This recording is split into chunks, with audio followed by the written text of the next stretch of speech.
성탄 주일에 주시는 하나님 말씀은 신약 성경 중에 요한복음 1장 10절에서 14절 말씀이 되겠습니다. 신약 성경 142면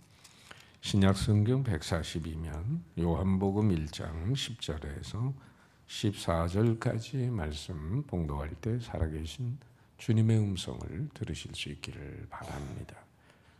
그가 세상에 계셨으며 세상은 그로 말미암아 지은 바 되었으되 세상이 그를 알지 못하였고 자기 땅에 오매 자기 백성이 영접하지 아니하였으나 영접하는 자 곧 그 이름을 믿는 자들에게는 하나님의 자녀가 되는 권세를 주셨으니 이는 혈통으로나 육정으로나 사람의 뜻으로 나지 아니하고 오직 하나님께로부터 난 자들이니라. 말씀이 육신이 되어 우리 가운데 거하심에 우리가 그의 영광을 보니 아버지의 독생자의 영광이요 은혜와 진리가 충만하더라. 아멘.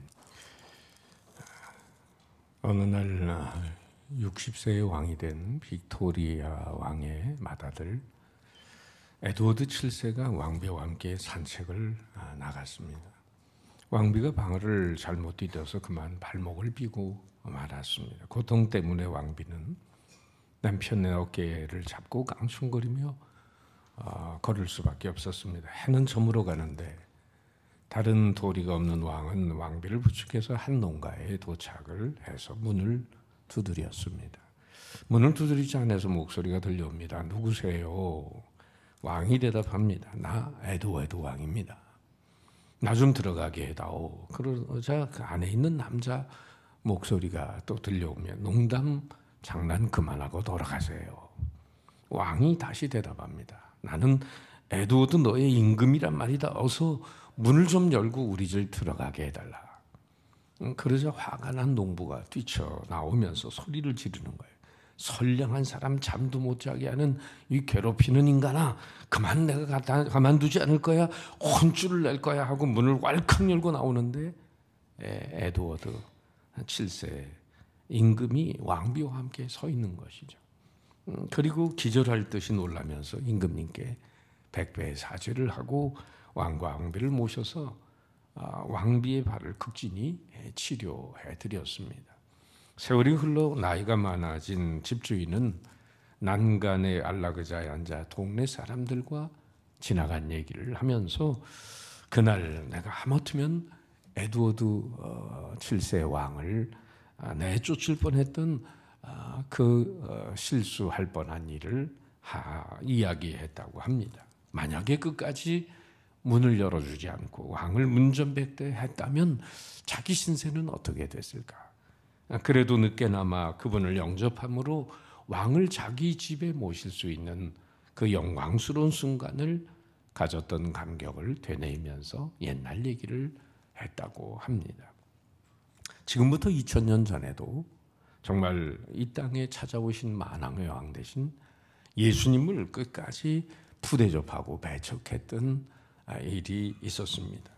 온 인류를 구원하게 오신 예수님을 배척한 사건이죠. 그분은 이 땅에 태어나실 때 정말 하시는 대로 여간방 하나 구하지 못해서 마구간 말구 위에 태어나셔야만 했습니다. 누가복음 2장 7절에는 이렇게 기록이 되어 있습니다. 첫 아들을 낳아 강보에 싸서 구유에 누였으니 이는 여관에 있을 곳이 없음이로라. 당시의 여관은 인구조사하는 관계로 다 많은 사람들이 이 고향을 올라가는 상황 속에서 완전 매진 초만원이 되었던 거죠. 사실 하나님의 아들이신 예수님은 수많은 천군 천사들의 호의를 받으면서 위험 속에 이 세상의 역사 속에 들어오실 수 있었습니다. 그분은 왕의 궁전이나 대저택에 얼마든지 태어나실 수 있는 분이셨습니다. 상류사의 화려함과 영광스러운 옷을 입고 그분은 이 땅에 오실 수도 있었습니다. 그러나 가장 낮고 천한 자의 모습으로 이 땅에 오십니다. 대저택 왕궁 보화를 지나 마구간 말구유로 향하셨던 것입니다. 말씀으로 만물을 창조하시던 주님께서 인류 구원을 위해 사람의 몸을 입고 이 땅에 들어오시는 사건, 우리는 그 사건을 성탄이라고 부릅니다. 오늘날 우리가 지내는 크리스마스는 호텔이나 또 고급 음식점에서 각종 파티와 영으로 떠들썩합니다. 크리스마스의 주인공 예수 그리스도의 탄생의 의미가 무엇인지도 알지 못한 채 인간들끼리 향락적인 즐거움에 빠진 나머지 어쩌면 오늘도 우리는 예수님을 마구간으로 몰아내고 있는 현실일지도 모릅니다. 예나 오늘이나 인류의 구원자 예수님은 푸대접을 받고 계시는 거죠. 그 이유를 성경은 어떻게 말하고 있습니까? 10절, 11절 다 같이 한번 읽어봐요. 시작. 세상은 그로 말미암아 지은 바 되었으되 세상이 그를 알지 못하였고 자기 땅에 오매 자기 백성이 영접지 아니하였으나 세상을 지은 분이 바로 예수 그리스도이십니다. 태초부터 하나님과 함께 계셨고 말씀으로 만물을 창조하신 분이고 인류 구원을 위해 사람의 몸을 입고 역사 속에 들어오신 하나님의 아들 예수 그리스도이십니다. 그런데 세상이 그를 푸대접한 이유가 뭘까요? 그가 누구인지 알지 못하고 그를 제대로 믿지 못했기 때문이라고 성경은 말하죠. 한마디로 영적인 무지의 소지다라는 거예요. 그런 유머가 있잖아요. 맹구가 영구랑 집에서 라면을 끓이다가 불이 난 거예요. 맹구가 얼른 전화로 114를 누릅니다. 그랬더니 옆에서 보던 영구가 아니 이 녀석아 불이 났는데 114를 돌리면 어떡해? 그랬더니 영구가 말해요. 자샤 넌 모르면 가만히 있어. 119에게 물어서 119 몇 번인가 114에 물어야 될 거 아니야.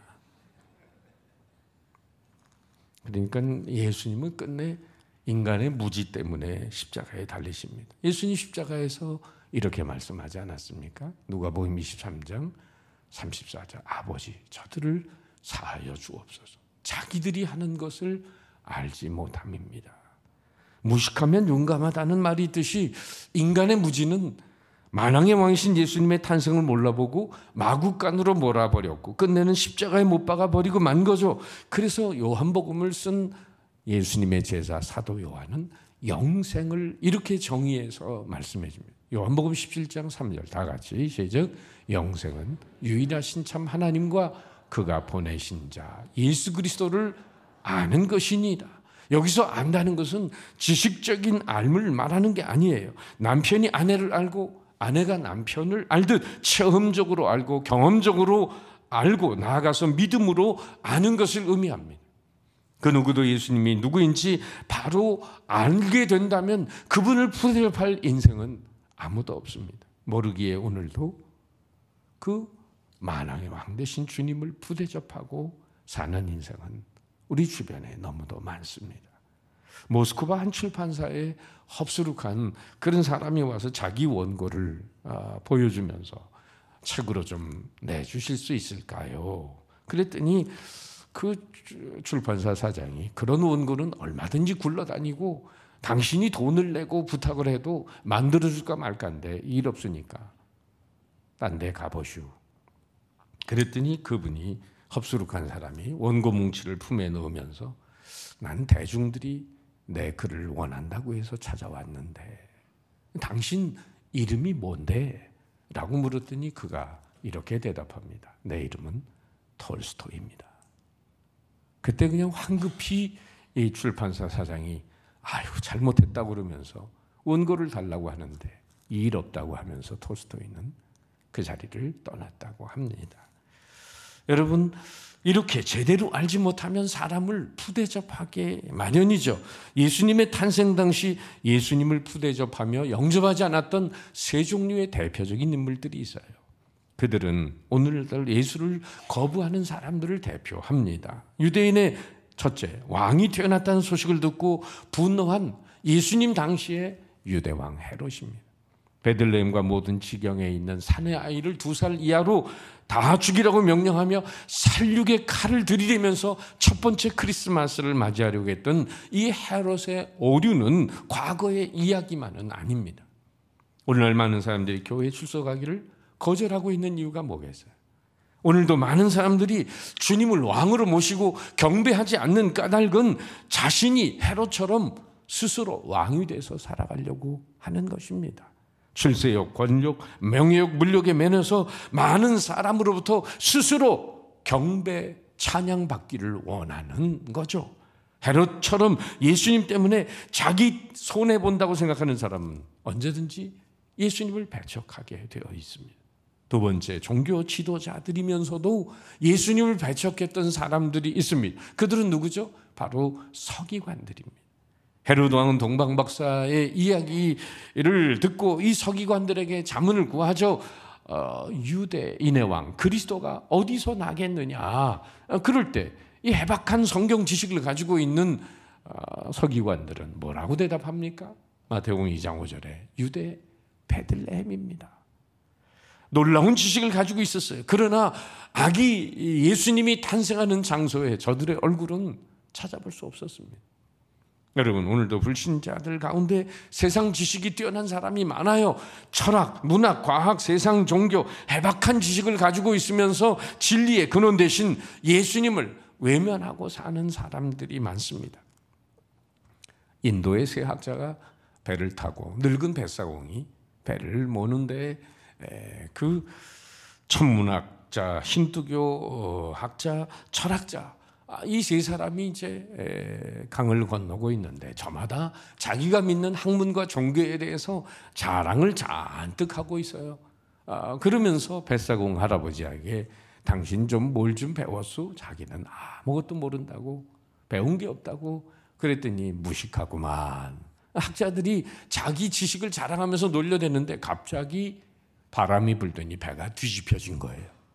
그래가지고는 그 세 학자는 지금 꼴깍꼴깍거리면서 죽어가고 있는데 그 늙은 할아버지는 유유히 헤엄을 치면서 이렇게 말했답니다. 여보게들 수용할 줄은 아슈. 안다는 인간의 지식의 오만으로 인해서 참 지식이 영생의 길을 알지 못한다면 그야말로 식자 우한이 아니겠습니까? 에딘버러 대학의 제임스 심프슨 경은 진통제를 발견해서 고통 없이 수술을 받게 한 유명한 분이죠. 의학계의 노벨상이고 큰 발견이었습니다. 강의 시간에 한 학생이 그 노 심프슨 경에게 선생님 생애에서 가장 뜻깊은 발견은 무엇이었습니까? 라고 물었을 때 그는 당연히 마취하는 진통제를 개발한 것이라고 말할 줄 알았는데 그분은 오히려 이렇게 말했습니다. 나에게 생애에 있어서 가장 소중한 발견은 나는 죄인이라는 사실과 예수님이 나의 구주라는 사실을 발견한 것입니다. 얼마나 여러분 낮아진 마음의 고백입니까? 영생은 이같이 말구유처럼 낮고 가난한 마음 속에서 수용되는 선물이 되는 줄 믿습니다. 셋째로 예수님을 배척한 사람들 중에는 바로 여관집 주인 형이 있습니다. 예수님 탄생 당시 베들레헴에 호적하기 위하여 많은 사람이 몰려와 있었어요. 여관방 하나 얻지 못했기에 전능하신 하나님의 아들 예수님은 구유에서 탄생하십니다. 많은 다른 손님들을 맞이하고 있던 이 여관집 주인의 모습을 상상해 보세요. 예수님 가까이 있었습니다. 아기로 오신 그분은 바로 여관집 대문 가까이 서 계셨습니다. 여러분, 이 여관집 주인이 왜 예수님을 영접하지 못했습니까? 한마디로 말하면 돈 버는데 바빠서 오히려 두둑한 팁을 더 주는 VIP들이라고 생각하는 사람들을 오히려 여관 방에 모시다가 진정한 영원한 VIP신 예수님을 문전박대하고 만 것이죠. 오래전에 시청 앞 근방의 한 빌딩에서 어떤 사람이 옥상에 올라가서 200만 원을 뿌렸습니다. 10,000원짜리가 하늘에서 내려오는데 그랬더니 어떤 일이 벌어졌냐? 사람들이 모두 짐승이 되더라는 거예요. 점잖게 차려입고 가던 신사가 하늘에서 떨어지는 돈을 보고 차도로 뛰어드는 겁니다. 하이힐을 신고 미니스커트를 입고 가던 아가씨가 무릎을 굽히고 돈을 줍느라 자기 팬티가 보이는 것도 아랑곳하지 않더라는 거예요. 지나가던 택시가 돈을 주시려고 아무데나 차를 세워놓고 돈을 마냥 줍고 있더라 그 말이죠. 여러분, 이런 게 돈의 위력이에요. 아마 베들레헴 땅 여관집 주인들도 이 돈을 챙기느라고 정작 모셔야 될 우리의 인생의 영원한 VIP 예수님을 말구유에 탄생시키고 말았습니다. 그들은 황금 만능주의자들이었어요. 그런데 여기서 우리가 중요한 한 가지 사실을 알아야죠. 돈은 우리가 생활하는 데 필요하지만 돈이 가장 중요한 건 아닙니다. 건강과 돈 둘 중에 여러분 어떤 것이 중요합니까? 생명과 돈 둘 중에 어느 게 더 중요합니까? 우리 영혼과 돈 둘 중에 어느 것이 더 중요합니까? 돈보다 건강이, 건강보다 목숨이, 목숨보다 영혼이 구원받는 것이 중요하지 않습니까? 아멘입니까? 그러므로 아무리 사업일로, 직장일로, 세상일로, 학업일로 바쁘다 할지라도 우선적으로 해야 할 일을 해야 되죠. 물질보다 건강을 우선해야 합니다. 물질보다 목숨보다 영적인 것을 더 중요시해야 합니다. 그런 거로 주님을 예배하는 일보다 더 중요한 일은 없어요. 때문에 성경의 가장 슬픈 구절 중에 하나가 바로 요한복음 1장 11절의 말씀입니다. 자기 땅에 오매 자기 백성이 영접지 아니하였으나. 예수님께서 자신이 만든 이 세상에 찾아오셨지만 그분을 맞이해드리지 않았습니다. 이 구절이 거기서 끝나지 않는 것이 얼마나 감사하고 다행한 일인지 몰라요? 12절 말씀 우리 다 같이 시작. 영접하는 자 곧 그 이름을 믿는 자들에게는 하나님의 자녀가 되는 권세를 주셨으니. 여러분, 믿음이 뭡니까? 바라는 마음이 아니라 받아들이는 마음입니다. 따라합시다. 받아들이는 마음.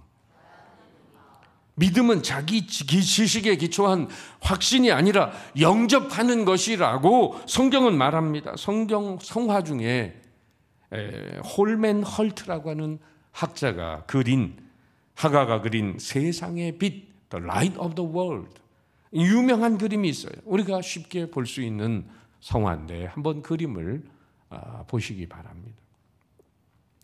윌리엄 홀먼 헌트라고 하는 사람이 그린 명화, 예수님이 지금 어느 대문 앞에서 노크를 하고 있고 그리고 등불을 들고 계신 그런 모습이죠.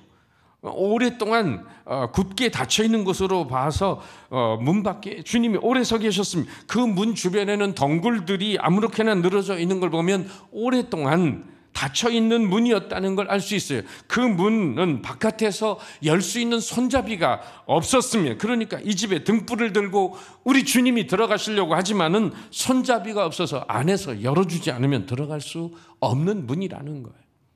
정말 마음의 문을 열지 않으면 방법이 없어요. 예컨대 태평양의 넓은 바다에 물병 하나가 떠 있다고 생각을 해보세요. 이 물병의 벙매개가 꼭 닫혀있는 동안에는 몇십 년을 떠 있어도 병 속에 한 방울의 물도 들어가지 않습니다. 이와 같이 우리가 하나님의 은혜 속에 살지만 그 믿지 않으면 은혜와 상관이 없고, 많은 사랑 속에 묻혀 살지만 그 사랑을 깨닫지 못하면 그 사랑은 나와 아무 상관이 없습니다. 그러므로 받아들이는 마음, 영접하는 마음이 있을 때야 그 진리와 생명과 은혜가 나와 상관이 있게 되는 것입니다. 믿음은 전적으로 받아들이는 마음. 북한말로 하면 뭐죠? 전적으로 접수합니다. 전적으로 접수하는 거죠. 어떤 노부부가 아이가 없어서 고아원에서 한 명을 데려다가 양자를 삼으려고 했어요. 그 집에 와서 사는데 아이가 고아원에서 이 버릇대로 거친 행동, 못마땅한 게 많았어요. 부족한 일들은 세월이 지나면 고쳐지겠거니 하고 위로하고 그 아이를 귀하게 보려고 노력을 했습니다. 그런데 결정적인 시간이 왔어요. 집안에서 먹다 남은 과자들이 없어지기 시작하는 거예요. 드디어 그 아이를 의심해서 물어봤지만은 아이는 절대로 감추지 않았다고 말했습니다. 이 부부는 아이 말고는 다른 식구가 없으니까 달래보기도 하고 꾸짖어서 정직하게 살아야 한다고 말했지만은 아이는 자기가 한 짓이 아니라고 자꾸 고집을 했어요. 노부부는 이 아이의 거짓은 구제불능이다라고 생각을 해서 고아원으로 이 아이를 다시 돌려보냈습니다.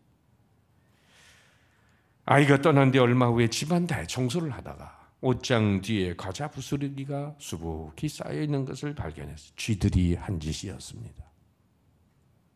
노부부는 너무 놀랍고 죄스러워서 고아원에 달려가서 그 아이에게 사과를 하고 다시 돌아올 것을 사정했지만 아이는 한마디로 거절했습니다. 의심을 받았을 때 그 아이가 받은 상처가 얼마나 컸겠어요. 남을 의심하는 건 큰 죄가 됩니다. 오늘 본문은 영접하는 것이 믿음이라고 분명히 말씀합니다. 믿음의 정의를 이렇게 내려볼 수 있어요. 믿음이란 겸손한 마음과 온유한 마음으로 진리를 향하여, 그리스도를 향하여 마음을 여는 것이다. 여러분, 내가 변화된다는 얘기가 아닙니다. 나의 의, 나의 의지, 나의 노력까지도 다 포기하고 회개하는 마음으로 손을 들고 주님을 영접하는, 그것이 믿음입니다. 그 이름을 믿는 자라는 말은 의심 없이 받아들이는 수용성을 말하는 거예요. 그분을 완전히 나의 주인으로 받아들이는 것. 주님은 세상의 모든 걸 목적을 가지고 만드셨습니다. 나 자신도 당신의 목적을 위해서 만드셨다는 걸 인정하고 주님을 나의 주인으로 내 삶의 중심에 모시는 것입니다.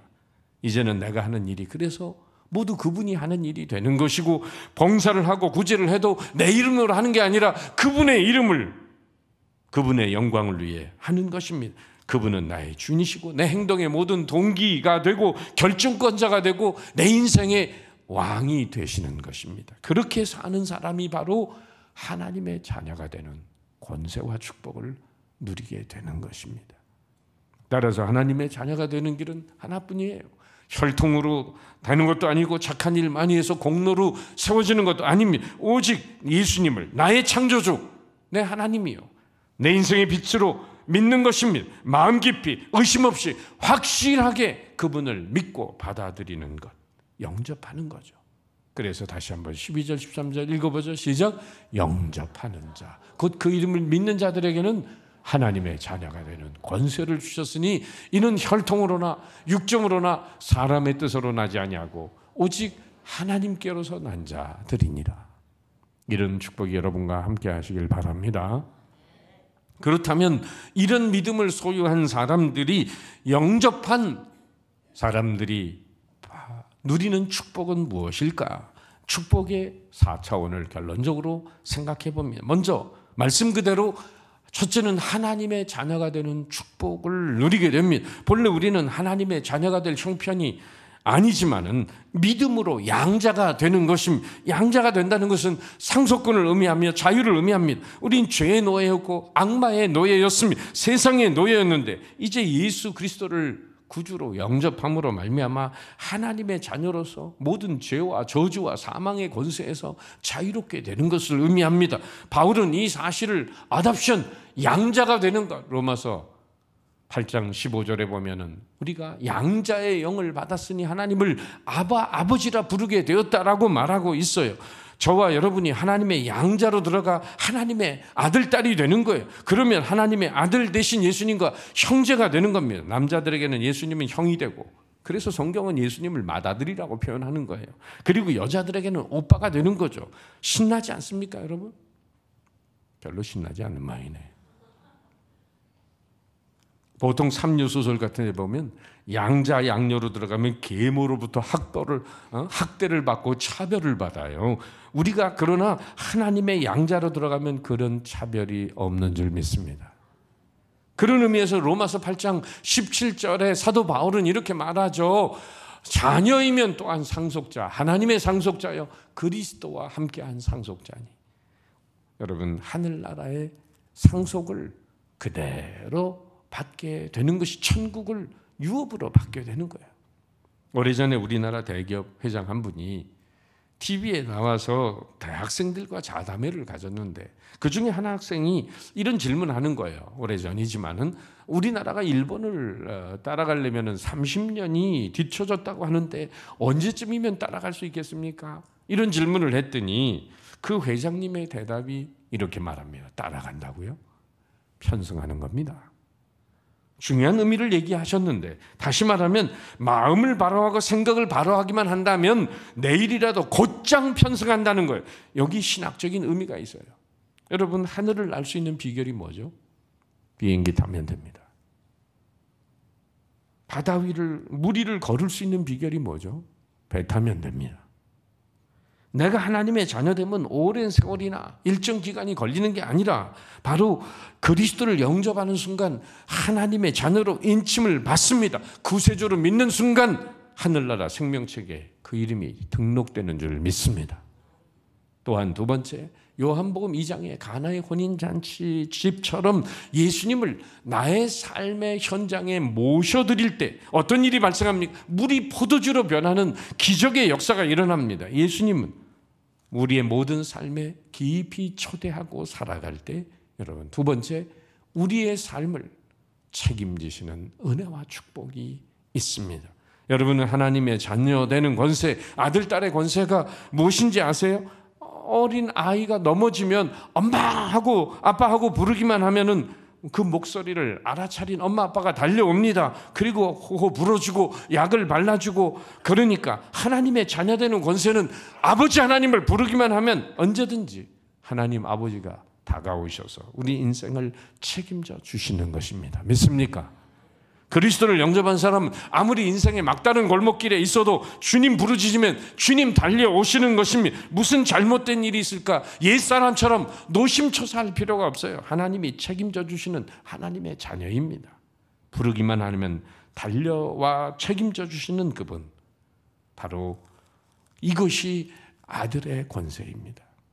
세 번째, 요한복음 11장에 베다니의 삼남매 마르다, 나사로, 마리아, 늘 주님을 자기 집에 영접하기를 기뻐했어요.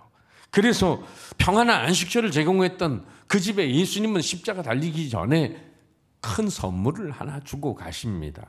그건 뭐냐 하면, 세 번째는 감당할 수 없는 선물이 주어지는 축복인데, 마르다는 음식 봉사를 기쁘게 해드렸고 마리아는 주님의 말씀을 경청함으로 마음을 흡족하게 해드렸어요.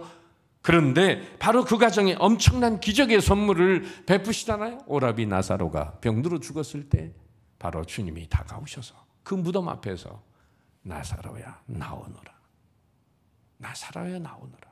그때 누가 그러더군요. 나사로 이름을 안 불렀으면 그 안에 있는 시체가 다 튀어나온다고. 그럴 정도로 말씀의 능력이 있습니다.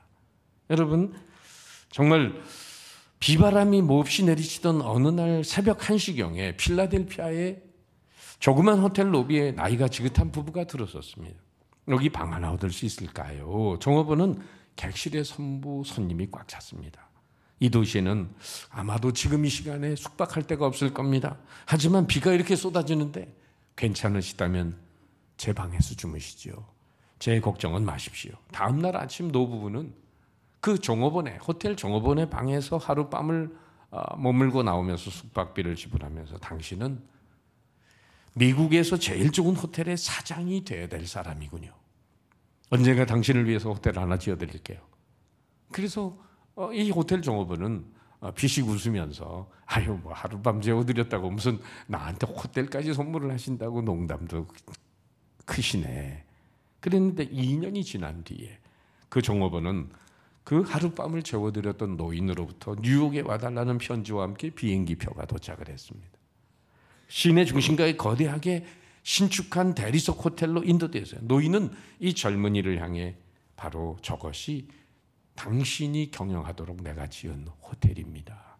젊은 조지 C 볼트는 벼락을 맞은 듯 넋을 잃고 있었는데 그 노인은 바로 누구냐 하면 월더프 아스토리아라고 하는 사람인데, 그 호텔은 당대 가장 유명했던 뉴욕의 월더프 아스토리아 호텔입니다. 바로 가난한 조지 C 볼트, 그는 노 부부를 하룻밤 자기 방에 영접함으로 인생이 확 달라지고 저 호텔 경영 최고 경영자가 됩니다. 여러분, 우리 예수님을 삶과 사역 가운데 깊숙이 초대하시기를 바랍니다. 주님을 기쁘시게 하는 예배와 봉사의 삶을 살아보세요. 주께서 여러분의 가정과 삶을 축복해 주실 것입니다. 초상집이 잔치집으로 변하는 기적이 주님을 위해 헌신된 삶을 살아가는 사람에게 주어지는 선물입니다. 끝으로 네 번째, 이 땅에서 예수님을 마음속에 영접하고 살던 자가 이 세상의 삶을 끝냈을 때 주어지는 마지막 축복이 있어요. 그것이 바로 네 번째, 천국에 들어가는 축복입니다. 요한복음 14장 3절 말씀 다 같이 예수님 말씀하시죠. 시작. 너희를 위하여 거처를 예비하면 내가 다시 와서 너희를 내게로 영접하여 나 있는 곳에 너희도 있게 하리라. 여기도 영접이란 단어가 나오잖아요. 이 땅에 사는 동안 주님을 마음에 영접하고 또 삶 가운데 그분을 시간 영접하고 산 인생들은 주님 나라에 들어갈 때에 내게로 너희를 영접하리라. 나 있는 곳에 있게 하리라. 이 땅에 사는 동안 마음의 안방을 주님을 위해 제공한 사람들에게는 천국의 맨션이 기다리고 있는 것입니다. 아파트 없어도 걱정하지 마시고 하늘나라에 큰 맨션이 기다리고 있어요. 이 모든 것이 하나님의 자녀된 자가 누리는 축복입니다. 이 성탄의 계절에 사랑하는 성도 여러분, 참빛으로 오신 예수님을 뜨겁게 마음에 영접하고 삶의 구석구석에 그분을 초대함으로 여러분, 하나님이 약속하신 이 자녀됨의 권세와 축복을 누리고 전하고 살아가시기를 주님의 이름으로 축원합니다.